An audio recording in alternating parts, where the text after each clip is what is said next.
Cheers, motherfuckers. Yeah, there it is. I was waiting for somebody else to jump in there. Yeah, Still like that new intro. yeah. Cheers. That intro is pretty badass. I'm gonna have to pull some videos out so I can Get your screen time. maybe featured in there just a little bit, John. I got a lot of videos of myself, so I'll bet. maybe not the ones you want to see. Hey guys, welcome to the Grabbing the Brisket barbecue podcast. It's a podcast where we get together, we talk everything about barbecue and beer and everything in between. So we thank you and we welcome you into the podcast. Mm-hmm. What is in between barbecue and beer? Literally everything else. Everything else is in All between the those other two? things, Okay. yeah. I just want to make sure I was on the same page here. I love that. Everything barbecue and everything not barbecue. Okay, so hey, today we got a wonderful interview, a returnee, a friend of the show, friend of the podcast. We got Doug Scheiding with Rogue Cookers. He's going to step back in with us. I don't know why we keep sending invites out to him, and he keeps graciously accepting, and it's awesome because he's a badass dude and super knowledgeable about barbecue and the sport of competition barbecue and just all around, and rocket science and aerodynamic type stuff.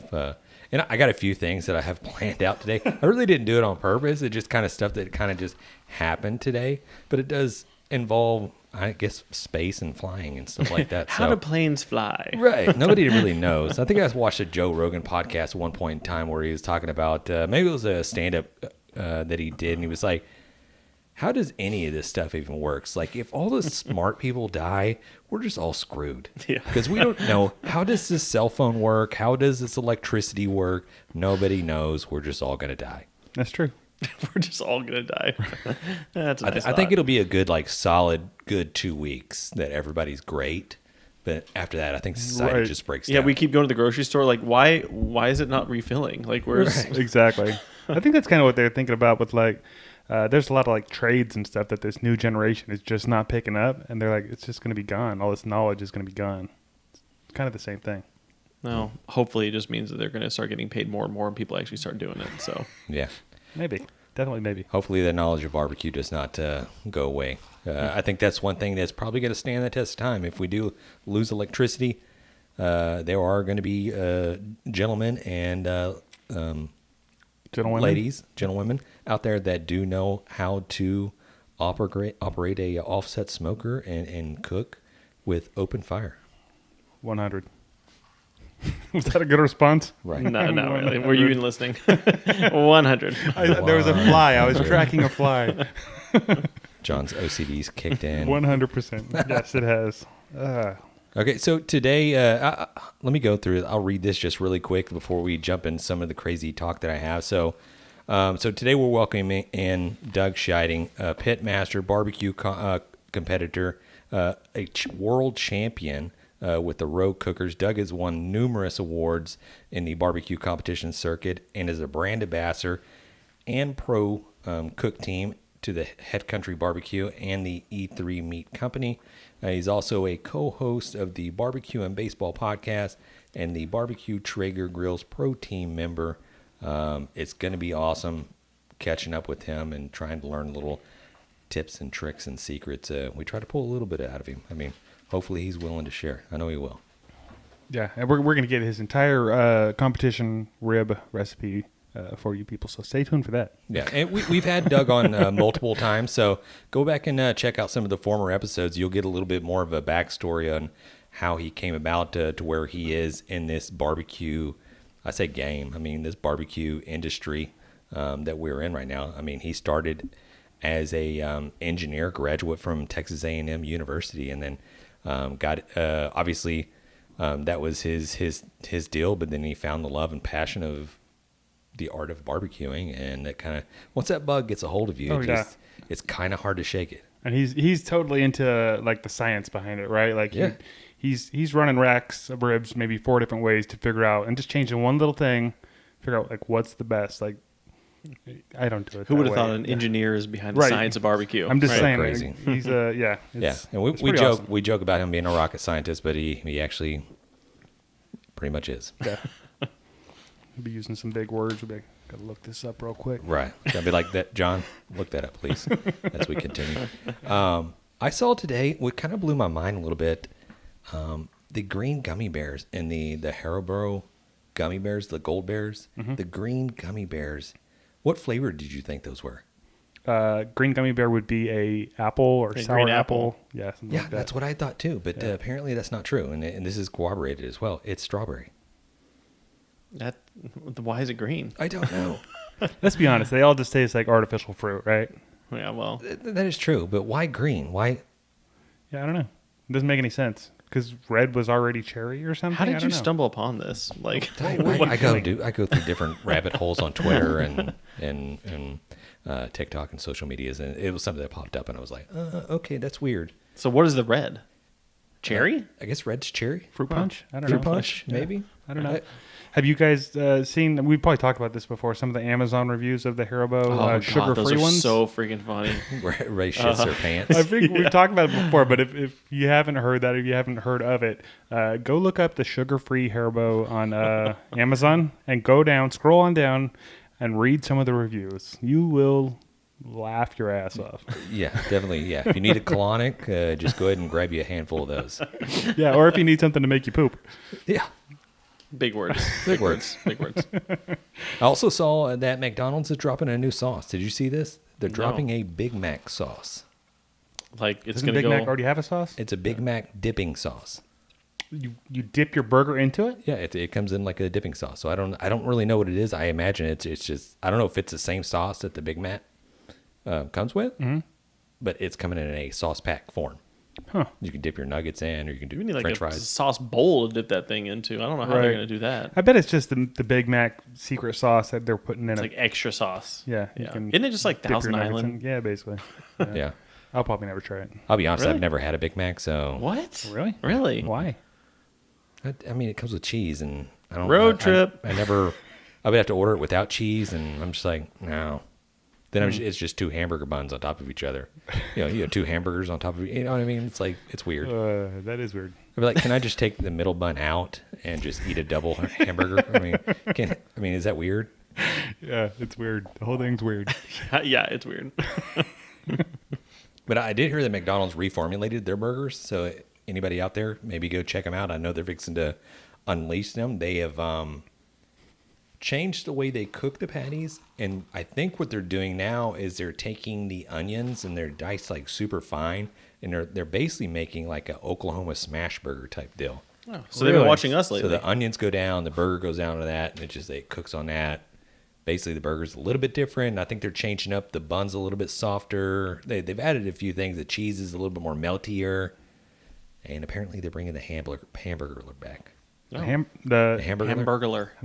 Hamburglar. I'm not even gonna try to say it. Yeah, Do it. right. I'm glad because I'll be honest, I hate McDonald's burgers. And you've been missing the hamburger. I've also been missing the Hamburglar. Yeah, I think once you reach a certain age, and obviously, I mean, I still eat it every once in a while, and I know the burger's not bad. I prefer a different burger, but I think usually once you reach over the age of like Happy Meal age, you just stop going to McDonald's. Like, you know what I mean? I don't know. I feel like there's certain people that are always at McDonald's. True. It's just not good. It's I just bad. I just find a better option, and I think what people can't beat is their pricing. Yeah. I guess. They are super cheap, and they've gotten down to pretty much a science on how to make it as cheap as possible and put it out to the people. But that'll be one of the telltale signs of a recession, and if things are really getting shitty, if McDonald's just start crazy. If you go in there to get yourself a six piece nugget with a fry, and you're like, oh, it's gonna be $8.99 or $9. You're like, what? No. I'm one of those like weird people that I only get the Filet-O-Fish at McDonald's. Ooh, I haven't had that since. That's the only thing know. I'll eat there. God dang. I don't ever like. Even I take my kids there. I'm going next door to Taco Bell, or I go to Wendy's or Whataburger or something else. Just that place grosses me out. I don't know what it is. Yeah. That might be a new Twitter post for us, is like what your McDonald's order says about you.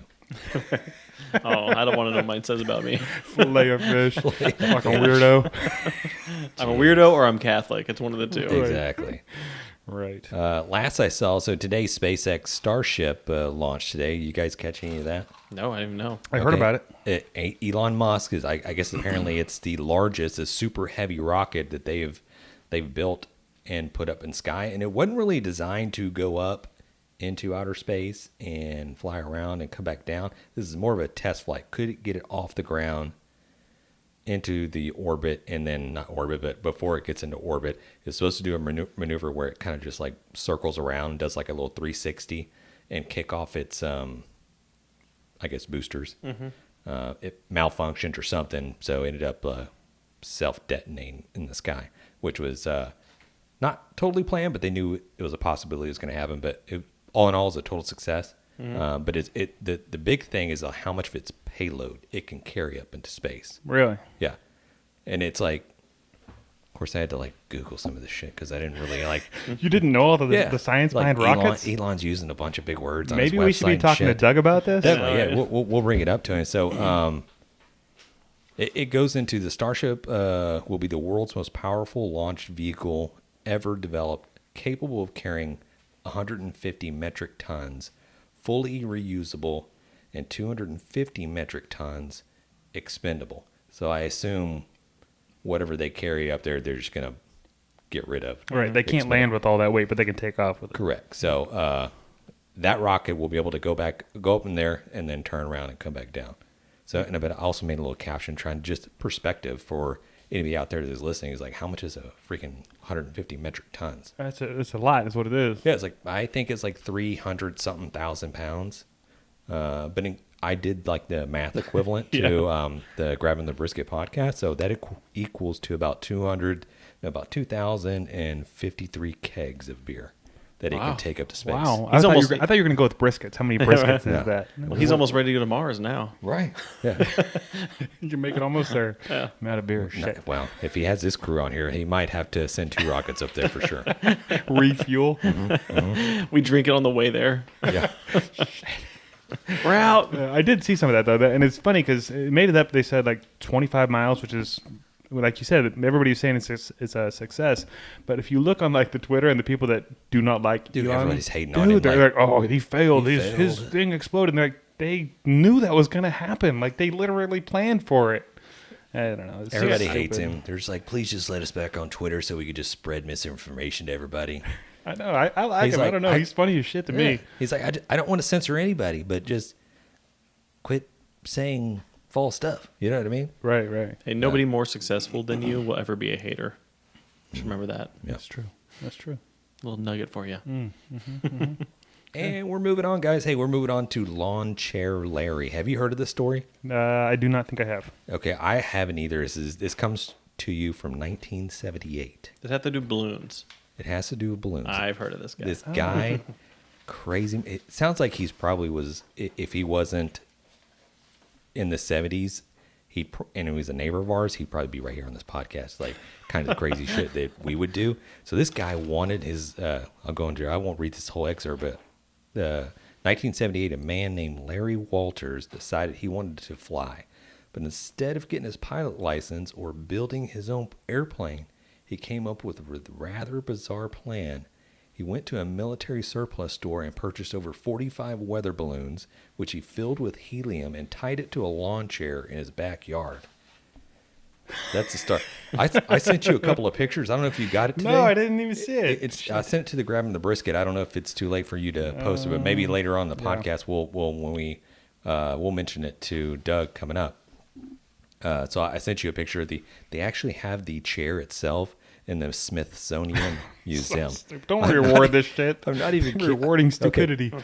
Let me tell you what this guy brought up with them. He had a plan. He was like, okay, so he straps it up, he airs everything up. So he's like, okay, I'm gonna take with me the chair. I'm gonna bring a parachute. I'm gonna arm myself with a pellet gun, a CB radio, and some beer. Pellet gun so we can shoot the balloons and let me go down? Yeah. Okay. All right. I see what where if he's he going. accidentally shoots more than one? He starts coming down goes quick. a little slower. His or a little faster. thought was he was going to go about 30, 40, 50 feet or whatever, and then basically drink some beer and then shoot a couple balloons down. And Did he go higher than 30, 40, 50 feet? He went way higher.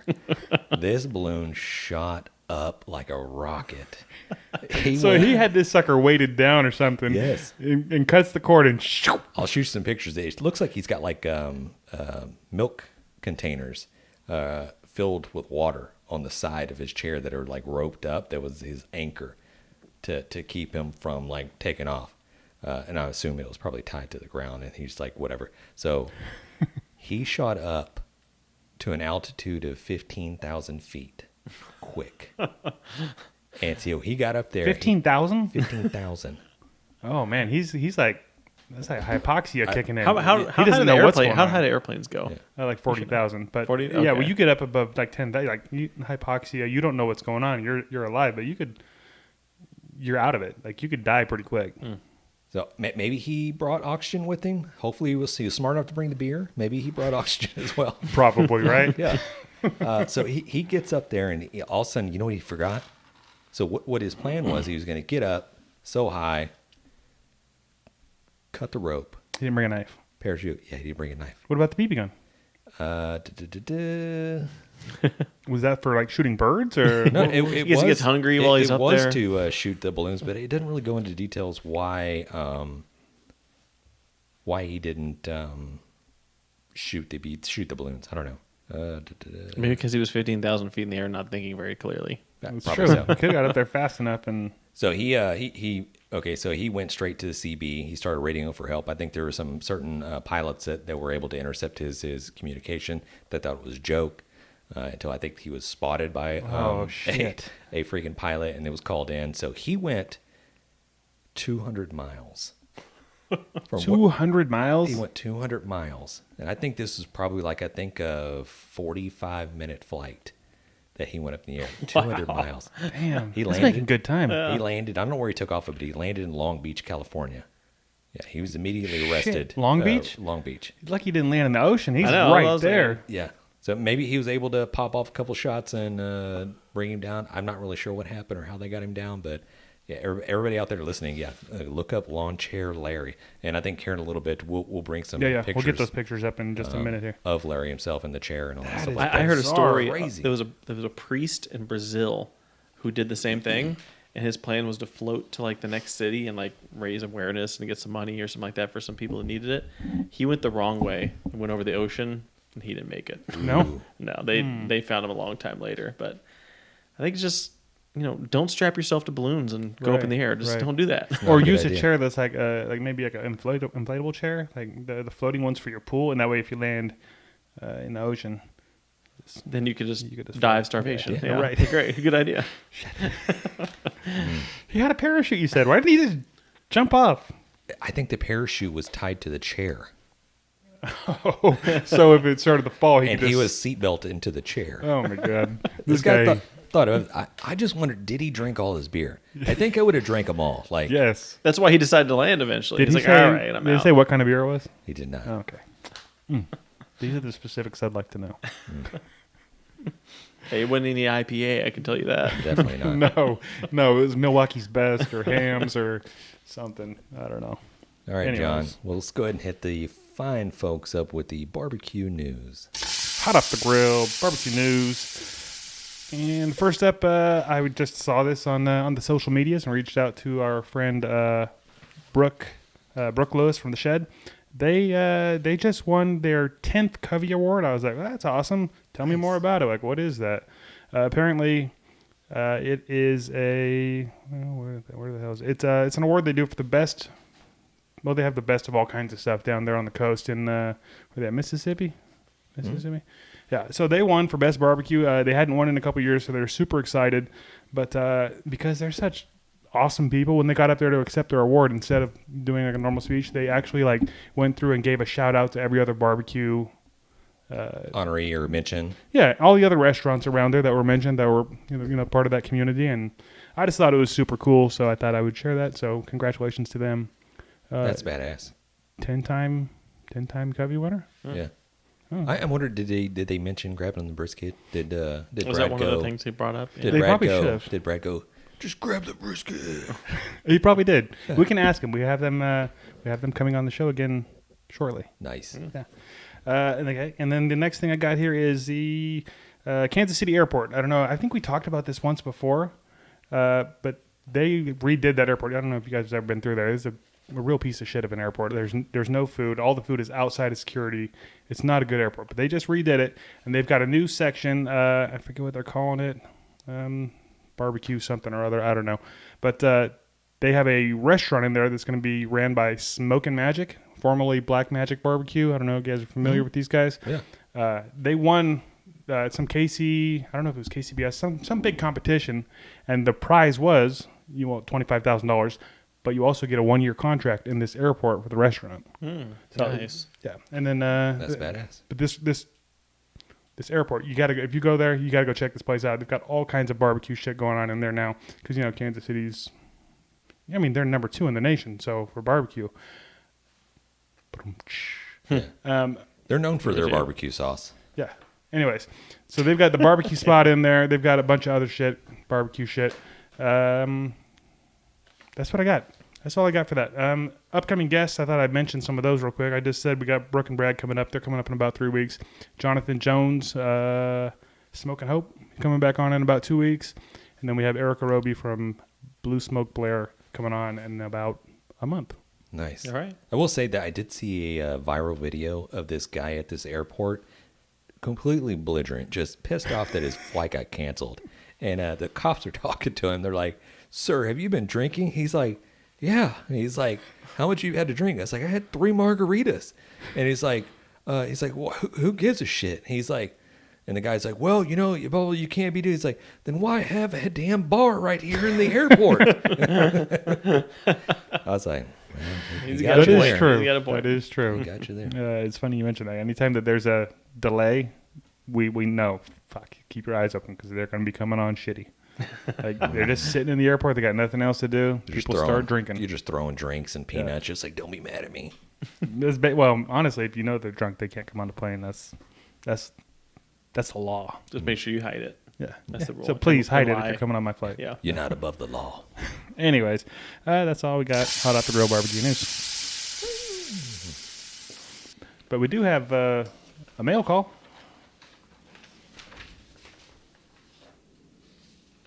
When you bring in Doug? It's past 8. Oh yeah, we probably should. Yeah, Should we do before that before we do the mail call after? Well, the Yeah. mail call will take 2 seconds, right? Yeah, just a couple Will things. it? Yeah. Okay. As long as it's not waiting on us. Let's bring in some mail. What's in the fucking mail? Mail call. I'm just kidding.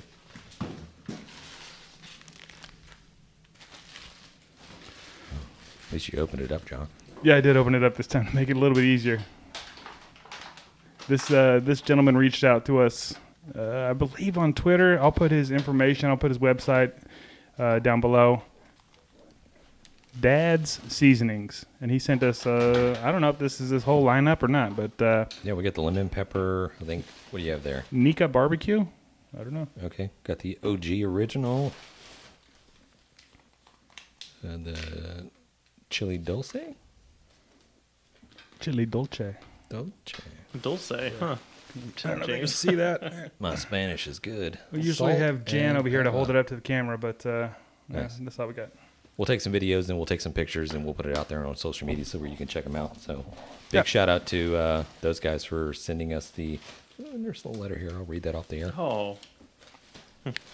Nice. And then our second package is from. I'm pretty excited about this one. John's favorite. KURVBALL Barbecue Whiskey. I'm singing because I'm happy. Okay. I was like, why are we singing? And they sent us a crap ton of liquor, and there's also a goodie pack over there that has all kinds of badass stuff in it. Yeah, you like that? Yeah. I'm going to keep the tin pan. You can keep it there. We can reuse that. That's But yeah, badass. Yeah, and the little gift pack has flags and signs and koozies and all kinds of shit in it. So you'll be seeing those probably in future content or something. Before we get dug in here, let's get some bills paid and hear from one of our friends on the Oddpods Media Network. This episode is brought to you in part by Oklahoma Joe's new Ryder Deluxe pellet grills. Since the company's humble beginnings in 1987, Oklahoma Joe has helped those who appreciate the process and the craft of smoking. What began with Joe Davidson, a member of the Barbecue Hall of Fame, and a dozen hand-built smokers at the Oklahoma State Fair over 30 years ago, has since forged an Oklahoma Joe's brand that builds some of the most sought-after smokers. Oklahoma Joe has a proud history of creating uncompromising smokers and grills with carefully crafted design, and the newest generation of the popular Rider Series pellet grills carries on this tradition. The new features in the Oklahoma Joe's Rider Deluxe pellet grills include a Pit Control 2.0 system that delivers the category's first dual-sensor temperature control. Fire-focused dual-sensor feedback optimizes temperature control based on selected cooking styles, low and slow smoking, or high-heat grilling. A power feed system that boasts the high-torque auger motor that powers through pellets for incredible power and performance. The new Rider Deluxe series builds on several popular features, including smoke and sear modes, which features an impressive temperature range that runs from 200 degrees Fahrenheit to a searing hot 650 degrees Fahrenheit, and a 20-pound quick-draw hopper that allows unused pellets to be drained in seconds for simple storage, removal, and swapping of pellet flavors. Guys, if you want to find out more information about the new Rider Deluxe series pellet grills from Oklahoma Joe, check out the Oklahoma Joe's website, and the link is in our description in the bio, and that's oklahomajoes.com. Hey, you there. We've got a question for you. Are you tired of clickbait stories and the loudest voices driving discussions in culture and entertainment? If so, I'm Dylan. I'm Kendall. And I'm Corey. And we host the podcast From the Middle. We're middle-class guys living in the middle of America, in the middle chapters of our lives with points of view somewhere in the middle. We take a more reasonable and centrist approach in our discussions covering genres like comedy, culture, entertainment, and interviews with really interesting folks like business owners, comic creators, doctors, news anchors, New York Times best-selling illustrators, professional stand-up comics, and more. We really value a relaxed and conversational podcast, one that we hope is so fun and laid back, you'll forget you're not actually hanging out with us. So search at From the Mid Pod, just like it sounds, or check us out everywhere you can find podcasts. Boom. There it is. And what a coincidence that they are our little commercial this week for Oddpods, because they just had their 200th episode, and I just want to say huge congrats. That's freaking awesome. Congratulations, guys. Yeah, congratulations. Yeah.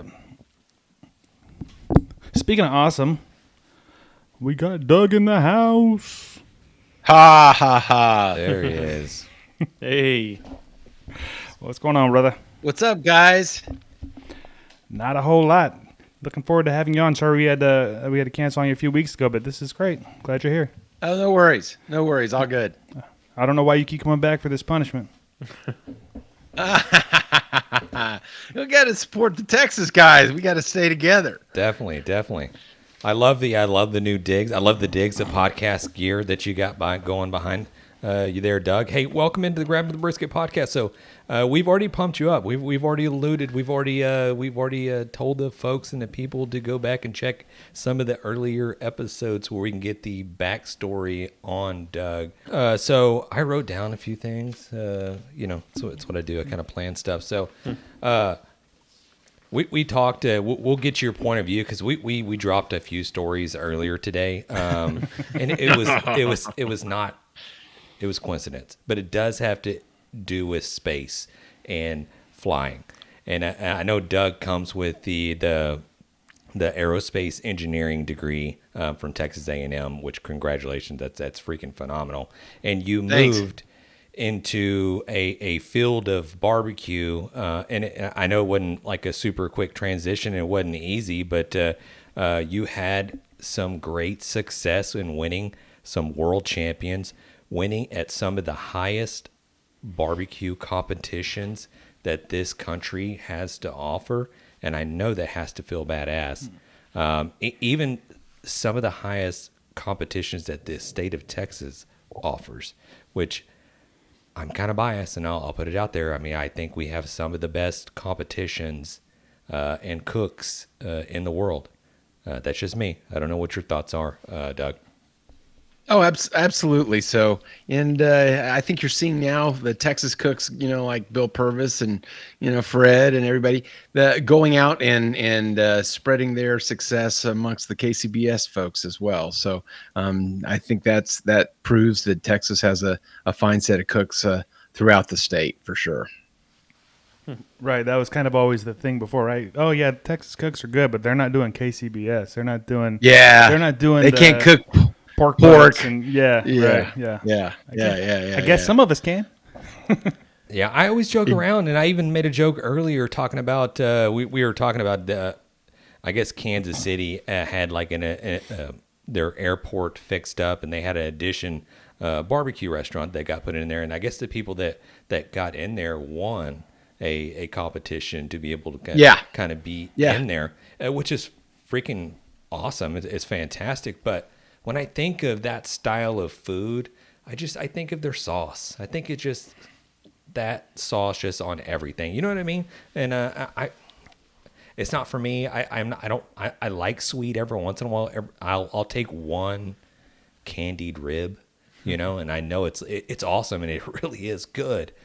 But I mean, I'll take this salt and pepper. I'll take this savory brisket rib any day. Yeah, I think that was that place in the airport is actually done through Old World Spice. I think they were the sponsors of that. Okay. And so they've got a lot of their spice rubs and on retail and stuff. And so I know Amy Jung is very involved with that. But that competition, the only time I think I have changed radically my cooking style is when I cooked at the American Royal one year.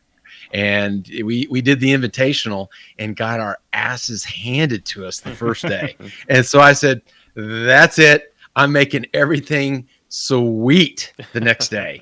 And we wound up doing pretty well. And we almost got a top 20 in pork, believe it or not, of all things. So, and I, like you said, I made it real sweet. And, see, you can't even really barely taste the meat. You just taste the barbecue sauce. So you got to choose your sauce wisely. And it needs to be sweet, like you said. Well, it's funny, like even recently when we were cooking at the Austin Rodeo, like we've been competing with beans, and would never place with the beans. And I thought they were super savory, super tasty.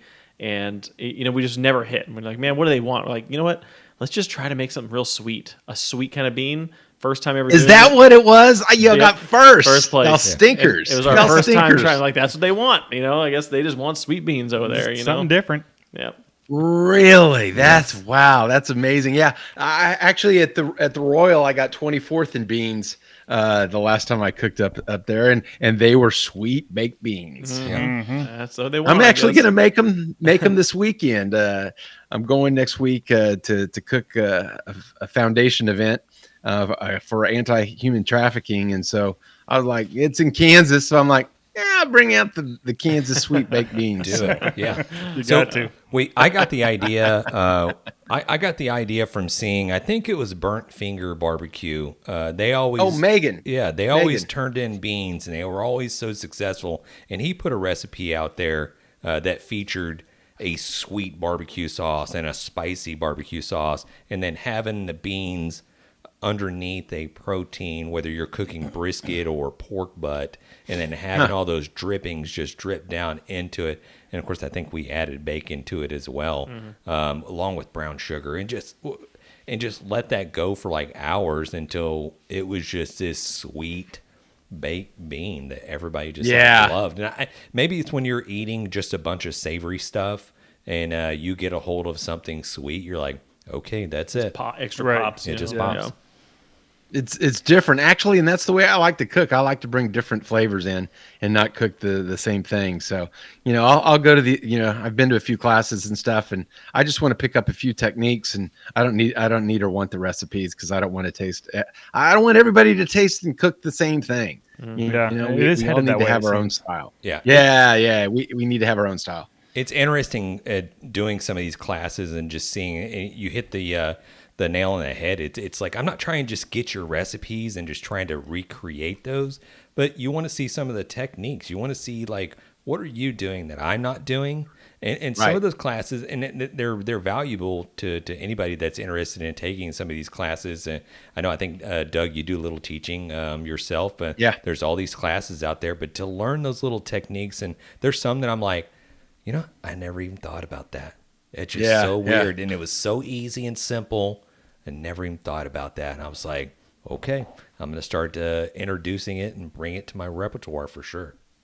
Absolutely. Yeah, that's all I want is a couple things on each protein and something new to try. So that's what I like. So I haven't taken one in a while, but I'm actually going to be going to Memphis in May to teach a few classes up at Memphis in May for Home Depot on behalf of Traeger. So yeah. So that I'll be looking forward to that and seeing some people. Memphis is just the one I don't really have a desire to cook just because with the presentation thing and whether it's the good old boy network or not, but a lot of the MBN people seem to win. But anyway, they got some changes this year, right? I mean, there's a lot smaller field, and I heard Myron's not going to be there this year. Oh, is he not? Oh, well, I know that they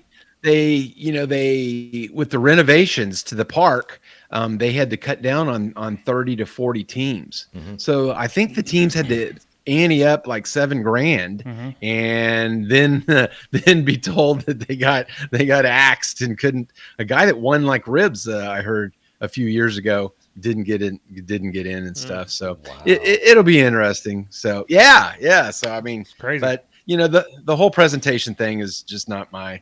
I just think outsiders would have a definite disadvantage to people that they know and are from around there. But although the Blues Hog guys, Tim Shear and I forgot the other guy's name that won it with whole hog last year. I think they won it with ribs and whole dog, and I think this year they're gonna try to win it with shoulder. So on their gateway drums, that'd be something that's never been done. Yeah, I watched a video where they built, and maybe it was something that they unveiled at one of the American Royals. I'm talking about the Blues Hog people, and it was these giant drum smokers. That's at Memphis. They unveiled yes. that at Memphis, where they just made a huge one to make a whole hog, and that was like the third time that they had cooked on it. Dude. It's crazy. Sometimes it just works. Yeah, exactly. So we were talking about some space exploration, kind of, sort of, earlier. Oh boy! Yes, and we were like, maybe we should just wait for Doug to get on there since he probably knows what the hell he's talking about. Did you follow any of the SpaceX, the Elon Musk rocket launch today? Did you see any of that? No. I was at a conference on my day job giving a presentation, so I didn't catch. I knew Monday they were supposed to take off and stuff. It's interesting. My father was a pilot in the Air Force, and so I had loved planes, but I have a fairly strong dislike of space. Right. There's no way in hell you'd get me to go to space. No way ever. I just don't like. I mean, it would be cool for like maybe a couple of minutes, and I'm like, one of those planes where it just takes you up to where you could feel the weightlessness a little bit. Yeah. And then back down again. I'm good. I don't think I want to be up there long. Yeah, exactly. That'd be good. So when I was doing engineering, I did some work for NASA and stuff, but just for training for the space shuttle arm and stuff. So, but anyway. Okay. Well, the launch today apparently went well. I mean, it apparently good. One of the largest, I guess, rockets that they've produced. It's one of the largest ever in the world. So their goal was just to get it off the landing pad. And they did. I think they shot up to, I don't remember what the altitude that they got it up to. And it was supposed to do a maneuver and kick off one of its rockets, I think.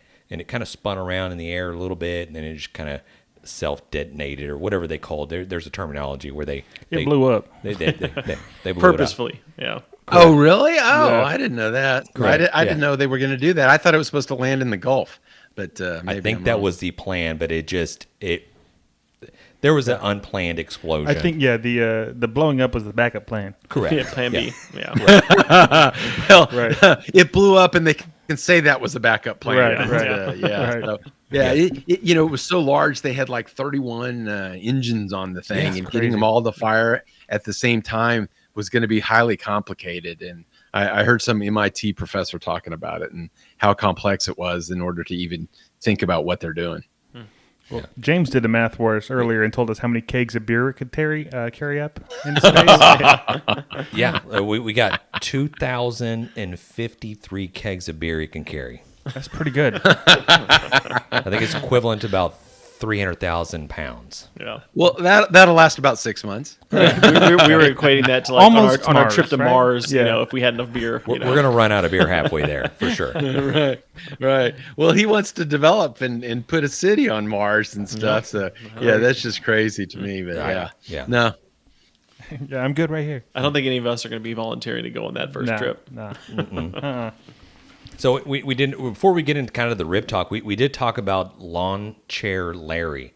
This is a story that came out about 1978 where a guy in a lawn chair strapped a bunch of balloons to his lawn chair and then rocketed up into the sky. Have you heard this story? No, I have not. 1978, this guy, Larry Walters, decided he wanted to fly. And so he went to an Army surplus store and bought 45 weather balloons, filled it up with helium. His idea was he's going to take he was going to strap on a parachute. He was going to take a BB gun, a pellet gun. He was going to take a CB radio and beer. And he was going to hover up in the air for a while until he got tired, and he was going to start shooting the balloons down until he started kind of descending. But apparently he shot up like a rocket and went out to about 15,000 feet quick. No kidding. Yep. 1978. Passed out. That's what I said. Hypoxia kicked in. He was done. I assume that's why he didn't shoot the balloons out. He went from, I don't know where his starting point was, but he went over 200 miles in about, I think they said about 45 minutes to an hour. Landed in Long Beach, California. Oh my gosh. Yeah. Well, at least he didn't go too much farther, else he'd been in the ocean. Right, That would have exactly. been good. Exactly. So as a rocket scientist, why did he do that, Doug? You know, he'd probably had 2,053 kegs of beer beforehand and thought that was a good idea. Right. It was the 70s. All kinds of good ideas were happening. Yeah, that's right. Yeah. Look. Maybe a little LSD was mixed in there, Right. and he was hallucinating Right. and thought it could be done. Yes. After a 12-pack, all the math just seemed to check out. So Right. I'm sure he went through all the checkout stages. Oh, yeah, go fire a case of Coors, go fire parachute. We're good to launch. The one thing he didn't bring up with him, which he planned on doing, was cutting the rope He didn't bring a that knife. his lawn chair was attached to, and he didn't bring a knife. Oh, well. It happens. I mean, it happens. The best laid plans sometimes just don't work out. Just, Exactly. But hey, this is a barbecue podcast. We'll jump into a little barbecue talk. Doug, so over the last couple of weeks, maybe months, we've kind of stretched this out just a little bit. Yeah. We've been talking all ribs. Just we went from the intro for like selecting ribs.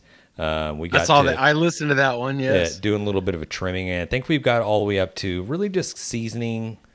Doing injecting, and there's a few questions that we have for you, and try to get your thought on what you kind of do and what the do's and don'ts of that you've seen in your perspective. So seasoning, it's all subjective, and I know injecting is subjected and marinating, but for us, I know we layer a lot of seasonings, and I think we start off with a kind of a salt pepper base, and then we come with a nice pork rub, and then we'll throw in something else that we think that's complements it. And I know there's a lot of rubs out there, but before we get to seasoning, we do inject our ribs. We just recently started doing that. We never did it before. Usually we kind of just, I would assume, kind of just woke up in the morning and Seasoned those babies and threw them on. I think we might have, no, we never injected, but we would just season them, let them sit out for about an hour or so, and then once everything's sweated, we just throw it on the grill, and then we go about our business. But we never brined them, we never injected them or marinated them. Now we do inject the night before. I think we use the Blues Hog. It's either Blues Hog or we'll go back and forth, Blues Hog or the Adam Lambert Sweet Swine of Mine pork injection, which is great stuff. We'll mix it with we'll cut it with some apple juice and inject it heavily, and then the leftover we'll just dump it all over the ribs, and we'll put them in a full pan, and then we'll throw it and cover it into a refrigerator or cooler and let it sit overnight. Do you inject your ribs, or do you have a process? What is your exact recipe? Pre-seasoning, pre-night. Yeah, I don't season, in advance just because I think it turns out a little hammy. But it's funny when I first started, probably the first 3-4 years, I did inject my ribs, but I don't inject my ribs anymore, and I've actually been trying to simplify my rib recipe a little bit because I thought it was just getting too complex. I had like 4 ingredients in my glaze but you talk about seasoning and I agree with you. If you've got a real salty, if you don't have a sugary rub, I put the sugar rub down first. Right. And then I just because you don't want it to burn or anything, if things get a little hot, and so I'll put that down. Otherwise, I would put the salt rub down first, just like you said. So, and then I'll do something like a pork based kind of rub, and then I'll maybe even one with a little spice. And I think with a lot of meats, a lot of cooks, under seasoning of meats is rampant. I think even on Instagram, you look like. I don't want to see, when you first put it on the grill, I don't want to see the meat. Right. It needs to have enough rub on there but don't pat it down. Just let it, lay there and maybe help, spray some apple juice, like you say. Right. You don't rub it.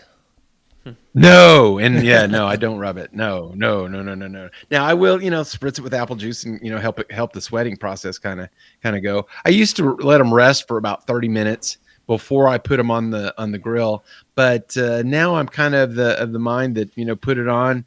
I like to put all of my meats on pretty cold. In fact, as cold as possible, to try to get, being a cooker on Traeger, I need as much time on the Traeger naked so that you get as much smoke on there. So I think I listened to your picking out competition. One thing that came to mind when I was listening to that one is I always get the same kind of weight of ribs. Okay. Because that dictates my process and from a cooking, your timeline and stuff. And so, and I think y'all said that you don't do the fall off the bone cooking and, but related to the weight, my process is kind of a fall off the bone method. So, but, I think down here you have to do that just because the judges can't touch it. But so they, it's with the knife and fork. So when they go and get a piece, I want as much of meat to slide off on that fork as possible, and so that's just kind of my thinking. But I think people underseason their ribs. Yeah, I saw that. So kind of, I don't remember who I was watching. I think I was watching a YouTube video, and it was more so on when you box and you're plating your ribs and this is the garnishing and making sure everything's pretty and whatever. But it was more so your eye kind of deceives you a little bit. And this goes back to when you season your meat down. Go ahead and season your meat down or if you're boxing or whatever, go ahead and take a picture of it with your phone and then look at the picture. And you can see bald spots where you miss seasoning. You can see where that little sprig or that little piece of grass or whatever they put in it. Grass. I'm kidding. Is out of place or it's bare or something's missing. Something in your mind, your eyeball, the communication, it's just not seeing it. But when you take a picture of it, it's like blatantly, it's like right there. It's like, oh, I need to add more seasoning right there, or I need to address this issue right here. I don't remember what pitmaster or competition cook that I saw, but that was one of their big deals. Like they would just take a picture of it after they thought everything was finished boxed, and then they would see a glaring issue right here in the photo that they never saw with their naked eye. Yeah, it's probably too late by that time. Right. But I take a picture of all my boxes and then I look at them the next day, just like you're saying, because once it's in the box, it's probably too late to really fix things. But that's one of the things. I have OCD tendencies, I call it, and I hate hard, stringy bark on ribs. So my cooking process is set up, because if you take a bite of the rib or something like that, and how sometimes it's kind of stringy and you pull it off and stuff, I hate that. And so I do some things to prevent that. And also I don't cook the ribs. I used to also cook the ribs meat side down, in the wrap, and whatever you wrap it in, whatever juice and you wrap it in. But I think that also rubs, like you said, rubs some bald spots on my rack of ribs. And, even that it can't be covered up with glaze. And so that bothered me. So I like more of an artist. I want it to look really pretty. And so in fact, I don't know of anyone that wraps this way, but if you know Danielle BBQ, my way of wrapping drives her crazy because she wraps her ribs all like a nice little Christmas present. And what happens is that aluminum foil touches the top of your rib and it'll do the bald spots just like you're talking about. So I actually wrap it and I come out and I wrap it like an A-frame, and it makes it real easy to manipulate. And I've done that since like 2007 or something like that, just because I don't want anything to touch the top of my rib. Makes sense. To mess with the bark and the appearance of the rib. Yeah. So when we competed out there at Austin, so we tried something new. We got a little advice from Aaron Leslie with Texas Oil Dust Seasoning, and he cooks. That's a good one. He cooks his ribs in a pan, tinfoil pan, meat side up, tinfoil pan. He's like, go ahead and try that out. We were ecstatic. I mean, it came out phenomenal. We were pleasantly surprised because I was worried it was just going to be there's too much area for it to steam. You know what I mean? Like they're just going to create too much steam. You'll get a lot of moisture in there, but maybe we opened it up. Bark was still set. Everything was firm. I was like, okay, everything was really tender. Yeah. We've tried the meat side down. We've tried meat side up. Meat side down, obviously it's going to sit there and just braise in whatever liquid that you have there, and it's probably going to remove whatever seasoning that you do have on there, unless it's disappear. Unless it's like just super just charred on, but still, I mean, then your ribs probably might be a little bit overdone. But so we started doing the face up method. It worked out at Austin. We'll try it again. We'll keep experimenting with it. Yeah, we did pretty well in ribs out there. Yeah. Okay, yeah, because I think before in your original one, I think you were cooking meat down. We were. So yeah, I've cooked meat up for a long time. So yeah, I agree with that. Where do you think where do you think a lot of people go wrong? Like I can try somebody else's rib and I'm like, okay, that's a good rib, and I can try my rib. I'm like, okay, that's a good rib too. But all these ribs get into the final judging area and they start going through it. And sometimes you get some of these competitions, which I love, they're starting to get a little bit more feedback as far as what you're doing right or what you're doing wrong or what they experience. But where do you think people are falling short on doing ribs? Is it seasoning? Is it sauce? Yeah, and I think I was actually falling short on trying to be too complex in my glaze. Okay. And getting too many different flavors in the glaze, and that was overpowering my seasoning as well as the flavor of the meat. And so I think that was a problem that I had when I cooked at the San Antonio Rodeo. I just went with one barbecue sauce as the glaze, and we got 18th out of, what was it, 288 teams or something like that. So, awesome. So I think that's kind of on the right track. And I'll tell you one thing that I've started doing, because we actually did pretty well at the San Antonio Rodeo and also at the Houston Rodeo. We did pretty well, but I've started to use, and this is kind of a KCBS trick, is I'm coming out with a finishing dust here probably in the next month or so. And I'm putting a finishing dust, not the, I used to, try to use the white lightning stuff, but you can see that the little white flakes everywhere and stuff. So I've got a paprika based finishing dust, and I've started using that on all three of my meats. And I think that, I've done pretty well here the last two large cook-offs doing that. And so I do that after I glaze. So I put it on after I glaze, and it's there in the glaze, and you really can't see it, because it kind of melds into the glaze and you can't see it. But you can definitely taste it. Yeah, so this is something you're going to put on the market? Yeah. Oh, Yeah. awesome. I'm doing it through Old World Spice. Okay. It's going to be called Doug's Dust. And nice.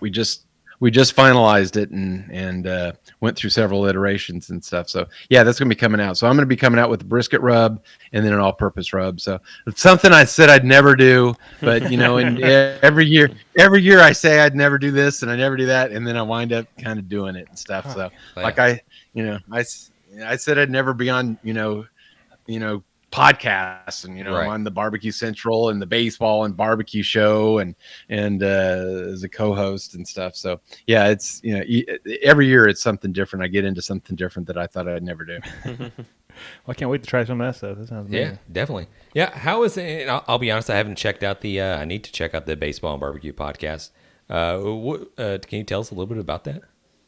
Oh yeah, so it's the two guys are Lynn and Jeff, and they are out of New York, Long Island, New York, and so they're up into, I think they're up into episode 200. They've been doing it about 5 years or so. Okay, and maybe it's like Anyway, so they'll have like about a 45-minute interview with baseball, and then about a 45-minute interview with barbecue.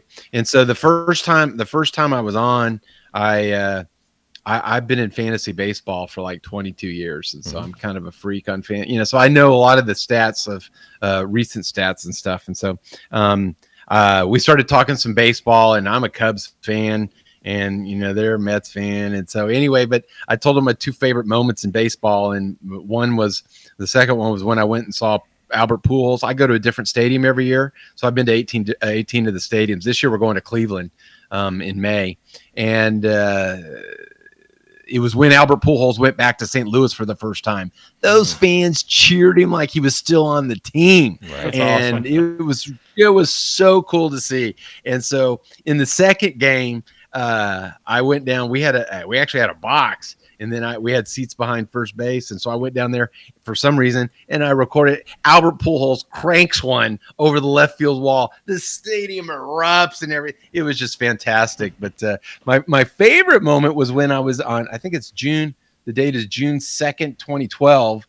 I was actually at the Mets only no-hit. That was their first no-hitter by one pitcher, and that was Johan Santana. And because my friends, we go on this baseball trip, and they like to follow the Cardinals around. So I was cheering with the Mets fans all the time because I hate the Dirty Birds, being a Cubs fan.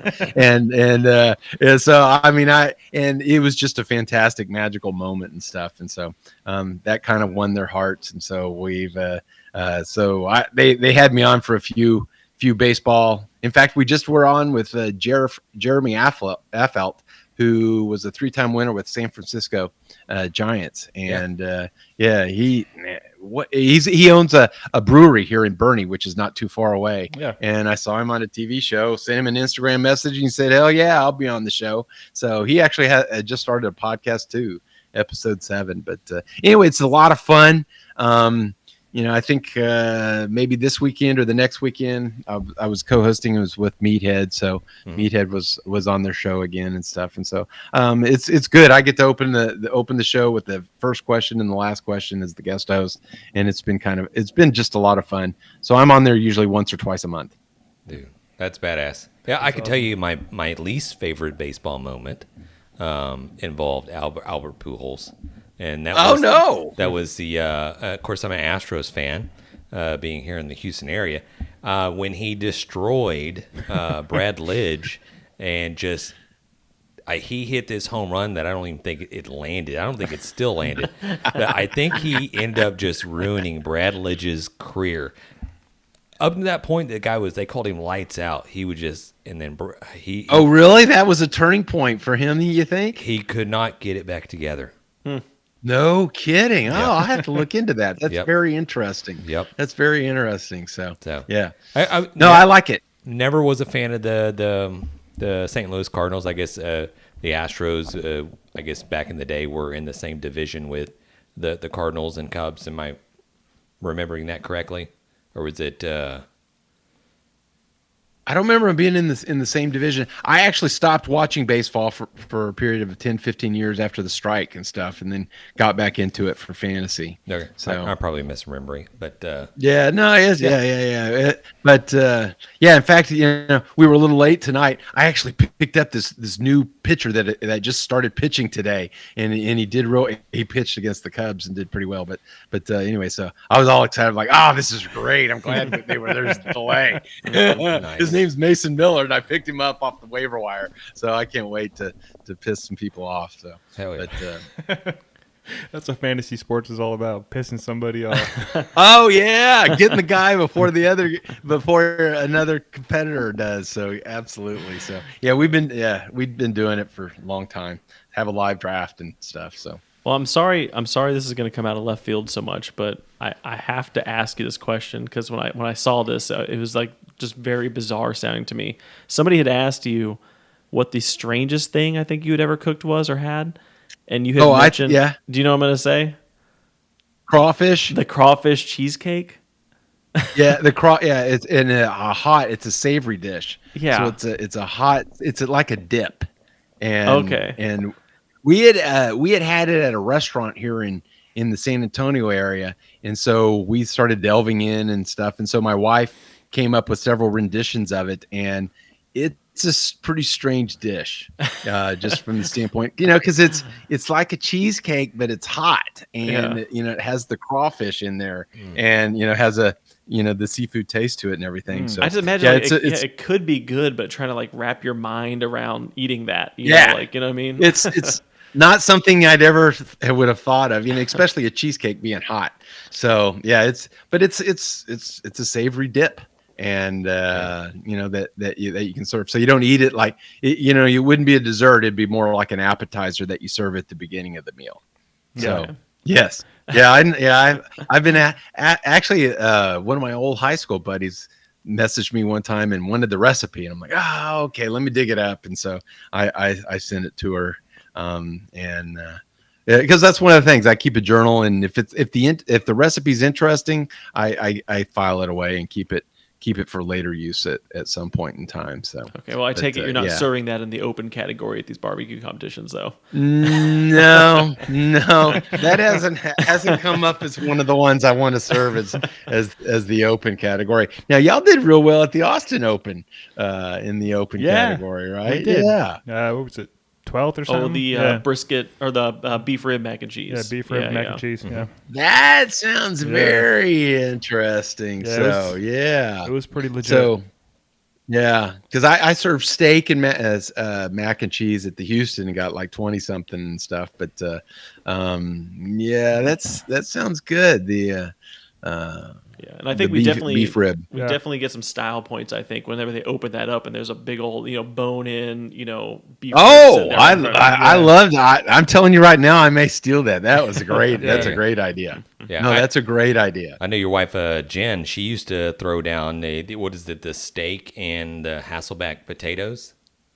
Yeah, that's actually what we got first. And that's something that I don't know how people consider their world championships, so some people say they've got, I know one person says they've 7 world championships, but just because you get first place in a category, I'm not sure that designates as a world championship as compared to like when we won the Houston Rodeo, so when you're the overall grand champion. So but we got a first place at the Jack Daniels, cooking just prime ribeyes, and we only did it because it was easy and simple. And then my wife did the Hasselback potatoes, and so we served those. She went to the dollar store on the way to the Jack and picked up the dollar platters, a silver one and a gold one, and that's what we decorated. And we would have had a perfect score, but we used, that was our last one to decorate, and we were running out of stuff, and so it wasn't. The grass wasn't as pretty as it probably could have been, and we dinged on one appearance score. Got an 8 instead of a 9. Otherwise, we would have had a perfect score. But they were some of the best ones the best ribeyes I'd ever cooked and stuff at the time. But yeah, the Hasselback potatoes. So that was just kind of a Texas thing, and we did it. In fact, they called our name 3 times before we realized that we had actually won because we weren't even paying. We weren't even paying attention. We're like, oh wow, Myron's been called, and other people. So, but so we got a first place at that, and then I got a first place at the Royal cooking with Danielle one year when she asked me to help her cook.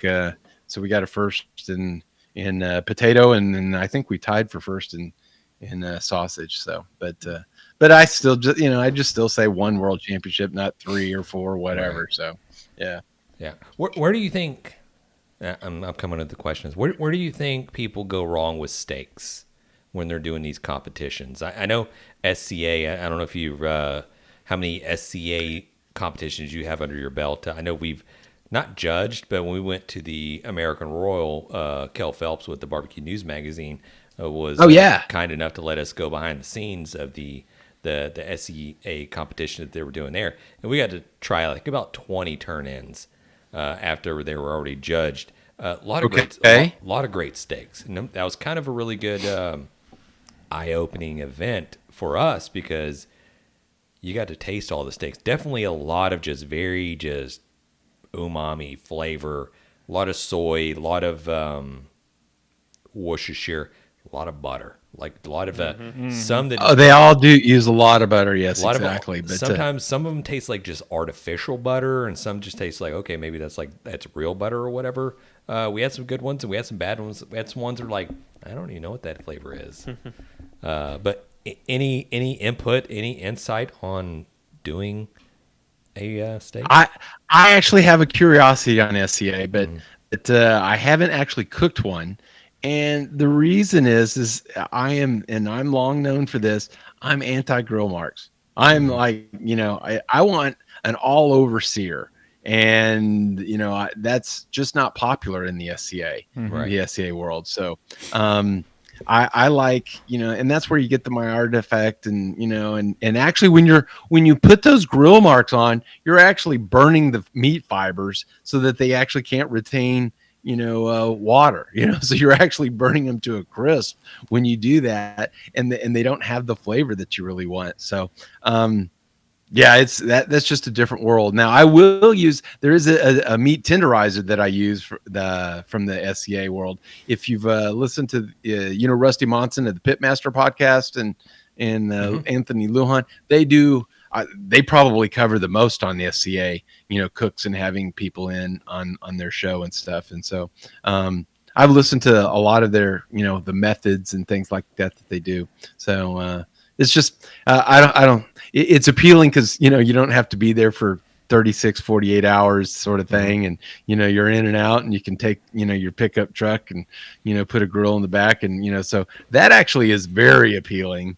But yeah, I just haven't, I've got too many things going on that I haven't dipped my toe into that, because if I dip my toe, I'm going to, try to win something and I'll devote too much time to it. Assassin, Yeah. So right now I'm only doing about 4 or 5 contests a year because I've upped the number of events and things that I do. So, that's taken the place of doing a bunch of contests. So next week I'm going to Kansas. So, okay. The tenderizer that you referenced earlier, was it the Wicked Pig?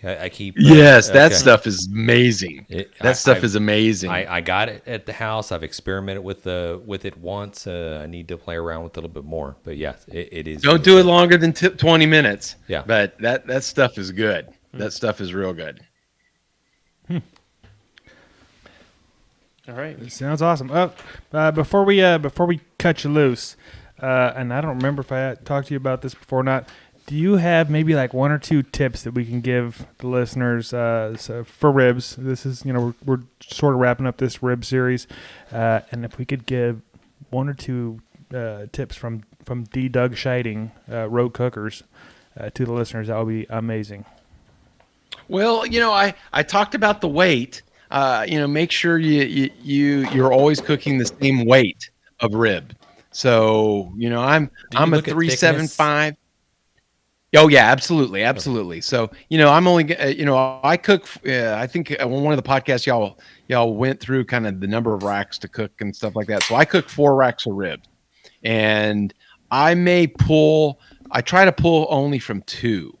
But sometimes I may pull from 3, but, so thickness of the rib is certainly one thing. I'll tell you, you probably have never heard of someone doing this, but I cut my ribs with an electric knife. And the reason I do that is because sometimes when you cut with just a knife, sometimes it pulls on the meat, and then sometimes you get the little strands, that looks like rice, that kind of pop up, and then you have to use the tweezers to get that off and stuff. But I just cut my ribs with an electric knife, and you can. When you first start out, you can use a toothpick to kind of see which way the bones go. But now I don't. And again, meat up. Don't flip your ribs over, meat down, and cut from the other side, because then you're jacking with your meat bark that you have, that as we talked about. So cut meat up. Learn how to cut meat up. Use a toothpick if you need to, if the bones are crooked, and try doing it with an electric knife. So, and some of those, with the electric knife, it's actually pretty easy too to do a little bit of Cadillac cuts on some of those ribs. Love that. That's what I'm talking about. These are the tips. The deep knowledge. Yes. Yes. We appreciate you, Doug. Oh, absolutely. Oh, thanks. Yeah, thanks for asking me again. I think this is my third time, right? This is number 3. We were just talking about this. I'm pretty sure you're the only person we've had on 3 times this far. Oh, fantastic. Yes. Thank you. You're leading the pack. He is, yeah. Yeah, I appreciate it. I know Jan. Jan's not here today. He had a work obligation, and I'll be honest. I think Jan just probably is out there drinking a little beer. He's drunk. He had a little work cook where he's in sales, and so they had him come out, and I think he had to cook some boudin and some wings and stuff like that. He just threw down on the grill, more of a kind of a socialized work event, bringing customers in. But he's like, I'm not gonna be able to make the podcast, guys. So I was like, hey, no big deal. We'll fly solo without you. But he sends his best regards. Hopefully, we'll have you back on soon again, because I know Jan's got a ton of questions for you. Yeah, he was a little bummed when I told him that Doug was coming on. Yeah. All right. Well, that's one of the things, y'all always taste all these beers and everything. So I got one question for y'all. Yeah. Why in the hell is Coors Light your beer of choice to go to when you have all these beers that you taste? And, I think Alex is what? Michelob Ultra, right? So he probably has to put his skirt on, when he's drinking his Michelob Ultra. Yeah. And I hate to talk bad about him if he's not here, and then all of y'all are like Coors Light, except I think Matt you're saying Arnold, so right, the lawnmower. So if I crack me up. I love the craft beers, and if I'm gonna have just one at the house or maybe 2 at the house, it's typically always craft beer. I'll get St. Arnold's, or I'll get one of these other beers. But if I know I'm gonna have more than that, and we're cranking them back at the podcast or whatever, I cannot go with those high alcohol content beers. I gotta go with low cal, low alcohol. You keep your girlish figures. Yeah. I got it. Stay hydrated. Stay hydrated. Yeah. You already know. Try the Twisted X Pitmaster beer. That's the one that's lower alcohol. If you've had that, I have had that. Yeah, I have had that. Have you? Yeah, it's really good. It's built. The owner's name is Hunter. They're in Dripping Springs, and he designed it for barbecue cooking. And he'd come out. He's good buddies with Jay Tenney. And in fact, he was at the San Antonio Rodeo unveiling his Pitmaster beer that you could drink all day. Yeah. And then the next morning, he swore he went to bed at 11. And I'm like, Hunter, you fell off the RV at midnight, and I helped you up, and we stayed up till 2 drinking your Pitmaster beer. So there is a point of no return, even with Pitmaster lower alcohol beer, as proven on the first night of the release of the beer. But anyway, so y'all need to change the Coors Light. We need to reach something else. Hey, we're always in a search for a sponsor for the podcast. Maybe we need to reach out to Twisted X and see if they want to sponsor the podcast with the Pitmaster brew. We did just pick up a sponsor partner, KURVBALL whiskey here, barbecue whiskey. I don't know if you've tried that. If you haven't, I'll have to sing you some. But no, I love bourbon and whiskey. It could make for some some saucy episodes, I think, because that's what I've been drinking tonight, and I'm feeling good. Yeah. Feeling real good. Yeah, exactly. So, all right, guys. Well, Doug, we I appreciate it as like always. Fireman's 4 and Hefeweizen, so that's kind of my beers. But Okay. anyway, we can talk more about that later. But I have- appreciate you having me on, and maybe that'll be episode 4. We can talk a little beer. I think the next episode is going to be about beer. Let's Just go. a whole beer episode. Yes. Yeah, I like that. Bourbon and beer. Let's go. Okay, now we're talking. Yeah, bourbon. Yeah, bourbon is. My neighbor's gotten me into bourbon, so Yeah. a lot is- more than. Alex is a huge bourbon drinker, so he's got a whole just closet full of stuff that he never even touches. I'm like, what about that? No, we're saving that. I'm like, okay. Oh yeah, I've got a couple bottles of Pappy actually that I bought years ago. Yep. So and I've got a neighbor that's a bourbon fanatic, and he keeps trying because apparently it's more valuable because it has the original price tag on it, like $39.95 or something like that. Oh yeah, as soon as it, and you look at the bottom of the bourbon, yeah, he's a fanatic. So. But I don't want to be that level. But all right, guys, thanks so much for having me on. I appreciate it so appreciate much. it. Always a great time. Yes, sir. Thank you. Have a Take good care, one. bud. You bet. Always freaking fun having Doug on. That dude is a pleasure to talk to every single time, even when he uses big words that I don't know what he's saying. Yeah, so well, I mean, fun. Doug's so knowledgeable, and he's done it all.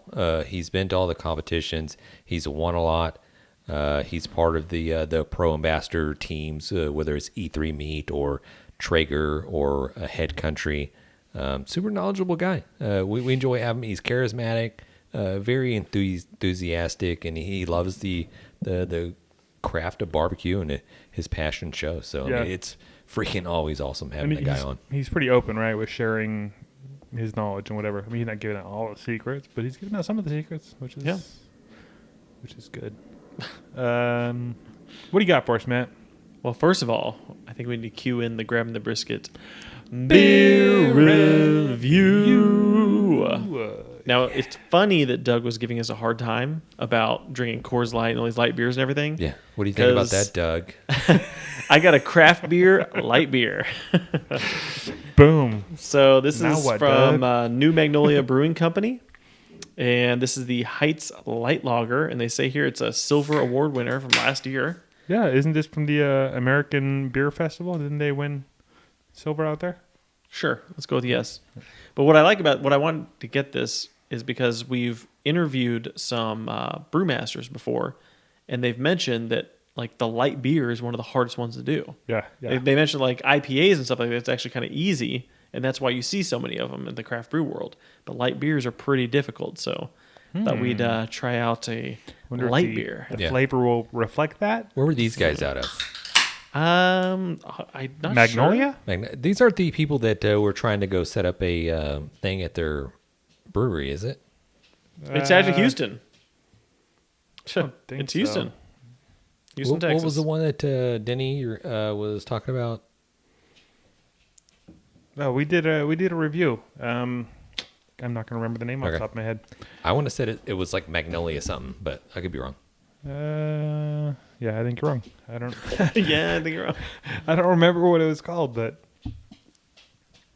Okay, don't judge it because my old fridge in the garage is not quite cold enough. we're going to judge Keep that it. in buddy. mind. We Keep that are in going to mind. judge it. It's not what I expected it to taste like. Light lager.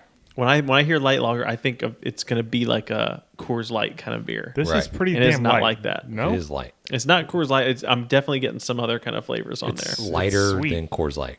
It's got that. It kind of reminds me of that. Did you ever have that Aikman beer, the 8? Oh yeah, It kind of reminds me a little bit of that. not good. Not good. That's not good. It's very yeah. It tastes like I remember beer smelling when I was like 7. Like, Wow, ooh, what okay. is that? Jeez. Yeah. Yeah, there's some kind of It tastes like. Are back end flavor I can't describe. we sure this wasn't? It's not like rebranded Bud Light or something like that. I'm yeah. just kidding. I was like, You got to looking at sell it somehow. I'm trying to look at the date on it. Like, how old is this? How long has it been on the shelf? Honestly, it's not awful. It's Yeah, it's not really terrible. not. It's not terrible, but it does have a weird little I don't know what it is. Would you ever get this over any other light beer? No. Any other light beer? Any other light beer? Yeah, maybe some other light beer that I haven't tried yet. I don't know. I would take Montucky over this. I love Montucky, so yeah, I would too. But And to keep in mind, this is the 2022 Silver Beer Festival Award winner. Maybe if it was colder. Maybe it just needs to be a lot colder. maybe it shouldn't be room temp, Matt. It's not room temp, Let you in but charge of beer one time. Yeah. Matt just pulled this out of his trunk. It was like, here you go, guys. Yeah, I asked him to bring the beer. He'll never ask me to bring the beer again. it's been in there for at least like 4 to 5 hours. Yeah. So it should have got cold enough, but I don't know. We had a guy back in our old hometown of Strawn, Texas. It could have been Mingus, Texas, but this dude would roll around with a case of Pearl Light What, in the trunk? in the trunk of his Yeah. car. And there were just no like, hey, I can't remember his name. Shit, I talked to my uncle, whatever. But Bobby? hey, do you want to put that on ice? He's like, nope. And just literally just go to the Nope. trunk, just warm beer, just like boom. That's disgusting. All right, hey, it's 4% and 9 IBUs. You're not helping sell it if that's what you're trying to do. I mean, I'm just letting you know what it is. it's less alcohol and more bitter. Honestly, this is not the worst thing I've ever tasted. It's not bad. It's Okay. Well, since you said that, you go first. What are you grading it? the more I drink it, the more I tolerate it. Yeah, that's kind of how I'm feeling too. Yeah, it's not that bad, but I feel like this probably costs quite a bit more than a Coors Light. I think it's a tall boy 4-pack, and I think it was just under $10. Yeah, see, you can get a lot more Coors Light for that price. Yeah. And I don't think it tastes that much different than any other light beer. You're probably right there. So they probably got the award because, wow, how'd you make it taste like a light beer? You know what I mean? It's so middle of the road for me. I'm going to give it a 5.1. Wow. Man. Yeah, it's okay. It's a fine. It's okay. Yeah, It's solid average. 3.5 for me. Whoa, geez. man, you No. really don't I like it. don't like Now, it at if all. this were cold and you had it in your cooler, I would drink it. Again, I'm not buying it because I think it probably costs too much for what it is. But if it were cold in there, I would drink it. It's fine. It's just, it tastes like a light beer. I'm giving it a couple extra marks because the more I drink it, the more I'm liking it. And I don't want to hit it too hard for not being cold enough. I'm giving it 5.7. Okay. That's fair. I think that's fair. The extra can I have is not going in the trash. I'm still going to drink No, it. I think it's You know what I totally mean? a drinkable beer. It's a middle of the road, kind of. Yeah, I think two of us are being very fair with our score. I think two of us are, yeah. Yeah. Yeah. Well, I know I'm included with the right crowd here. And if Jan was here with this, he'd be like, no. Yeah, we would have lost him at 4%, I think. Yeah. It wouldn't have got over a 4. Yeah, it's not bad, but it's very just kind of bitter. It's not bad for a warm beer, right? For warm beer. Yeah, I can't get behind it. Okay. First of all, the labeling is just shit.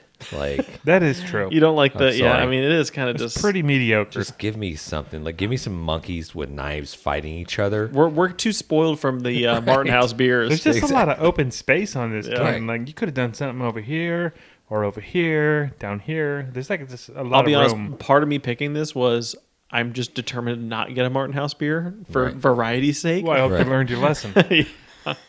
Matt's over here feeding us like non-alcoholic beer. That's why it's all tastes all jacked up. I have actually thought about doing that, bringing Bringing in in non- O'Doul's just or to see something. what you but not tell y'all, just like see what y'all thought. Oh, this is fucking awesome. This is fucking great. I've never had a non-alcoholic beer in my life. Never tried it. I'm pretty sure I've tasted my uncle's. He used to drink O'Doul's all the time. Yeah. Wow. Dual rules. Well, O'Doyle. this exciting beer ends the Grab the Brisket beer review. It's kind of weird with just the three of us doing Yeah. that. I think I'm going to go ahead and switch back to our new partner, KURVBALL whiskey at this point. So, Oh, I see. because it tastes better. Does it taste better? Anyways, Better than what? better What we than just drank. this stuff. Exactly. Yes, exactly. That's the beer review. We've already did the. That's the mail, motherfuckers. What's You're next? supposed to cue me in for the barbecue fail? Next up, we've got the SUCKLEBUSTERS BBQ FAIL, and this is a letter. I think they wrote in a letter. A handwritten letter. Handwritten letter gee. with stamps and everything. Dude, that If is you'll awesome. buy that. No, they sent us a message somewhere on one of our one of our medias. Yes, one of our media things That you can access by going to It may have actually- www.grabthebrisket.com. Yes. Yeah. Yes. GrabTheBrisket.com. Go there. Send us your info. Don't send us your info. Send us your Yeah, questions. send us your info. Send us your info. We need to know your dog, your family, your mother's maiden earliest name, dog pet name, and What your street best you grew up friend on. and your street name. It's fine. It's for science. Okay. All right. This is from Chad Clontz. He wrote this into us. I haven't read this yet. I don't know if it's going to be a win or a fail. I'm going to learn along with you. Sometimes I wish you would read these ahead of time because it'd be easier for you to read, but go for it, Matt. This might be a little bit different. It's about 2.5 day process. I watched a video of a guy using beef consomme as an injection, so I figured why not try it. This was a 15-pound prime brisket from Sam's Club, trimmed down. I layered it in a pan, then injected 1 can of beef consomme into it, then let it set in the fridge overnight. Next, let the consomme be the binder. Season thyme, which he picked the chupacabra on both sides, and Killer Hog's brisket rub on top for some added pepper. So drinking and texting is like drinking and driving. Not good. To finish the brisket cook, I let the seasoning set for 6 hours or so in the fridge. Then off to the pit, which was the BFG 2500 Rec Tech at 200 internal temp, 165. Wrap until 204, and then the rest was money, so the family said. This is brought to you by Jack Daniel's Triple Mash, 100%. Get you right. Keep up the good work, guys. So what he's saying is he was drunk while he was drunk. texting us. Yeah. That's amazing. So I will say, Chad, help me out with your grammar a little bit. I was trying very hard to read these broken up sentences. That was clearly brought That to you he by might have texting also us. been drinking as he texts this I to think us. that's what he's saying. Beer Yeah. and texting is like beer and driving, right? Yeah. I think that's what he's trying to tell us. I was doing my best. I don't remember. Now I'm wondering if he had sent us like pictures or videos or something. If you did, I don't remember seeing them. So send them, and I'll share them in a future episode. But it sounds like he made a winner. This sounds like a winner chicken dinner. I guess. Yeah, he said. Didn't he say it was all good from there or something? It sounds like it came out fantastic. Well, he said the family said it was money. Okay, that means it's good. Yeah, So- that's a win. Yeah. Win. What do they win? Secondary more? Okay, first, the family won because they got awesome freaking food. He won because he got like shit-faced. And he won again because he's going to win a free bottle of SUCKLEBUSTERS rub. SUCKLEBUSTERS. Everybody wins some SUCKLEBUSTERS. Hey, I like that. He did a nice job filling in. I mean, it's not quite Jan, but it's still pretty good. Maybe a little more. Yeah. A little more. Whatever. Little elbow movement. Loosen shoulders. up a little bit in the hips. I don't know. Yeah. You did good though. That was Thank you, great. man. Yeah. Chad, you said? Chad. Congratulations, Chad. Let us know what rub you want. We recommend Chicks to Smoke because it's fantastic, but SUCKLEBUSTERS does have a lot of amazing rubs.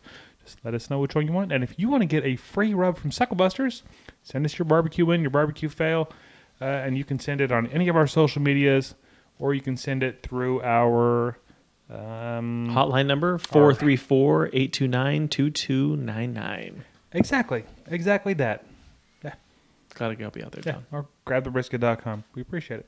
Yeah. As always, guys, I don't even know what we're going to talk about next week, but I know it's going to be fun, and we're going to get drunk doing it. As always, it's been fun talking barbecue with you guys. Peace. Thanks, everybody. We've been great. Dang it, Bobby. Just grab the brisket. We'd like to give a special thanks to SUCKLEBUSTERS Barbecue Rubs and Sauces, Bonner's Fiesta Spices, Cooley Nation Custom Koozies, Cambro Manufacturing, Yeti Coolers, the Smoke Sheep Barbecue Newsletter, and Dow Strong Knives. We definitely appreciate your support.